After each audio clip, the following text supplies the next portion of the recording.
सैयदना ईसा इब्न मरियम अलैहिस्सलाम अल्लाह ताला के एक यूनिक पैगंबर हैं। जो एक्स्ट्राऑर्डिनरी क्वालिटीज अल्लाह ताला ने ईसा इब्न मरियम को दी हैं वो किसी और पैगंबर को नहीं दी। लिहाजा ये जस्टिफाई था किसी हद तक आजमाइश के तौर पर कि उन्हें खुदा का बेटा मान लिया जाता। ज़ाहिर है अल्लाह ताला आजमाइश फिर किसी ऐसी शख्सियत के जरिए करेगा ना जिसे गैर मामूली सलाहियतें दी हों। ऐसी हस्ती कि जिसको अल्लाह ताला ने बगैर बाप के पैदा किया, और सूरह मरियम में फरमाया कि हम तुम्हें और तुम्हारी औलाद को, सैयदा मरियम को फरमाया कि जहान वालों के लिए निशानी बनाने वाले हैं। उसके बाद सूरह मरियम में ही आया कि उन्होंने शीर खारगी की उम्र में कलाम किया कि मैं अल्लाह का पैगंबर हूं, उसने मुझे किताब दी है और मुझे अपनी वालिदा के साथ हुस्न सलूक करने वाला बनाया है।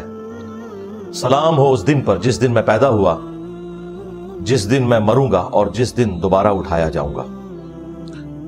तो ईसा इब्न मरियम की पैदाइश भी मौजज़ाना, बचपन में ऐलान नबूवत करना, शीर खारगी की उम्र में जब दूध पीता बच्चा है, बिल्कुल न्यू बॉर्न बेबी, और उसके बाद फिर जो मौजज़ात अल्लाह ताला ने दिए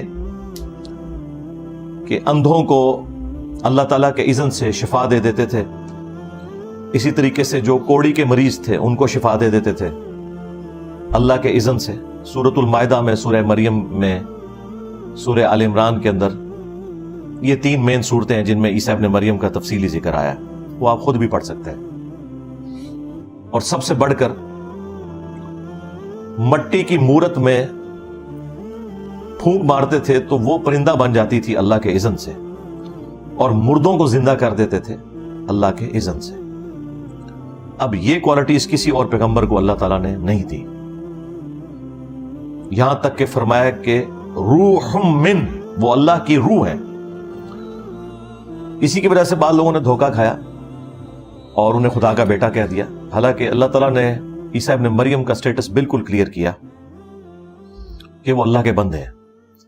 सूरह आल इमरान की शुरू की आयत का टॉपिक ही यही है। बहरहाल जिस शख्सियत के साथ इतने एक्स्ट्राऑर्डिनरी चीजें जुड़ी हों तो इंसानियत ने फिर उनके बारे में यही क्लेम करना है कि कम से कम इन्हें खुदा का बेटा मानो या फिर खुदा क्लेम कर दो। और ये दोनों अकायद उनके साथ लोगों ने मंसूब किए।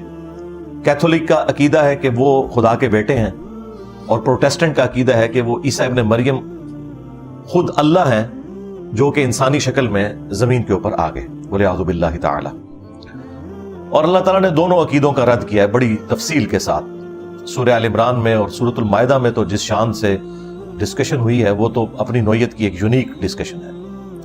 लक़द कफ़र अल्लज़ीना क़ालू इन्नल्लाहा हुवल मसीह इब्नु मरियम, बेशक वो लोग खुला कुफ्र कर रहे हैं कि जो कह रहे हैं कि ईसा इब्न मरियम ही अल्लाह है। वक़ाल अल मसीह, जबकि मसीह तो खुद ये कहा करते थे, या बनी इसराइल, ए औलाद याकूब, उअबुदुल्लाह रब्बी व रब्बकुम, इबादत करो उस रब की कि जो मेरा भी रब है और तुम्हारा भी रब है। इन्नहु मन युशरिक बिल्लाह, याद रखना बेशक जिसने अल्लाह के साथ शिर्क किया, लक़द हर्रमल्लाहु अलैहिल जन्नह, अल्लाह ताला ने ऐसे शख्स पे जन्नत हराम कर दी है। व मअवाहुन नार, और उसका ठिकाना है जहन्नम की आग। व मा लिज़्ज़ालिमीन मिन अंसार, और ऐसे शख्स का क़यामत के दिन कोई मददगार भी नहीं होगा जो इस किस्म का अकीदा वाबस्ता करेगा।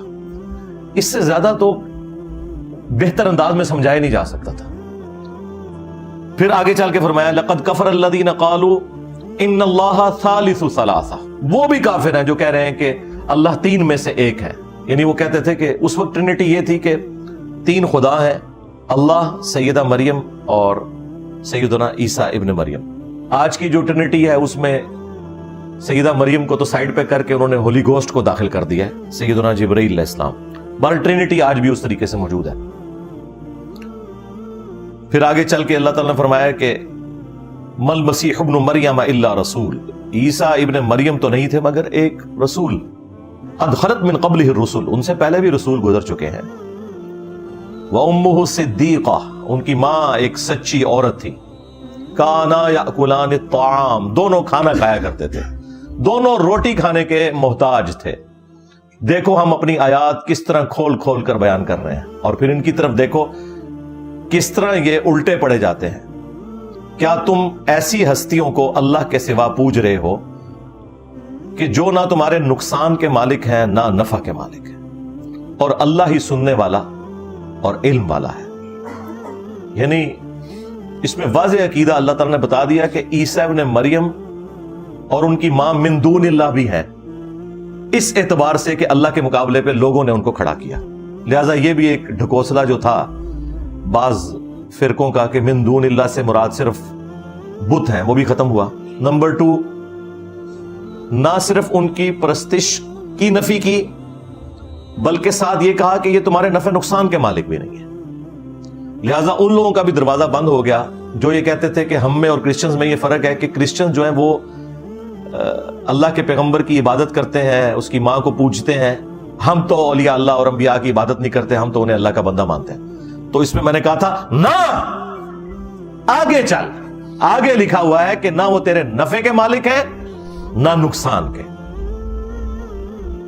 اور کتنی آپ سمجھ لیں، وہ ہمارے ڈاکٹر سار صاحب اس کے لیے ورڈ یوز کرتے تھے ننگی بات، یعنی بالکل کھلی ہوئی بات کہ وہ روٹی کھانے کے محتاج تھے.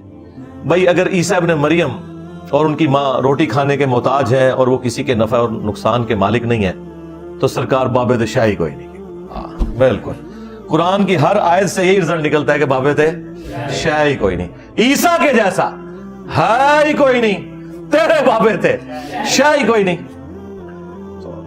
اگر عیسیٰ ابن مریم کو اللہ تعالیٰ نے سینٹرڈ کیا ہے تو صرف اس لیے کہ آپ کے سامنے یہ مقدمہ بالکل واضح ہو جائے کہ اگر عیسیٰ ابن مریم جو اولو العزم پیغمبروں میں سے ہیں، 5 اولو العزم پیغمبر قرآن میں رپورٹ ہوئے ہیں، سورۃ الاحزاب میں سورہ الشورى کے اندر محمد رسول اللہ صلی اللہ علیہ وآلہ وسلم، ابراہیم خلیل اللہ، موسیٰ کلیم اللہ، نوح نجی اللہ اور عیسیٰ روح اللہ علیہ السلام اجمعین، ان میں سے ایک ہیں. اگر ان کا یہ سٹیٹس ہے کہ وہ روٹی کھانے کے محتاج ہیں، کسی کے نفع نقصان کے وہ مالک نہیں ہیں، تو سرکار پھر باقیوں کو تو آپ چھوڑ دیں. اور پھر سورۃ المائدہ میں اللہ تعالیٰ نے جتنے سخت الفاظ کے اندر اس ٹاپک کو ایڈریس کیا ہے، لقد کفر الذین قالوا ان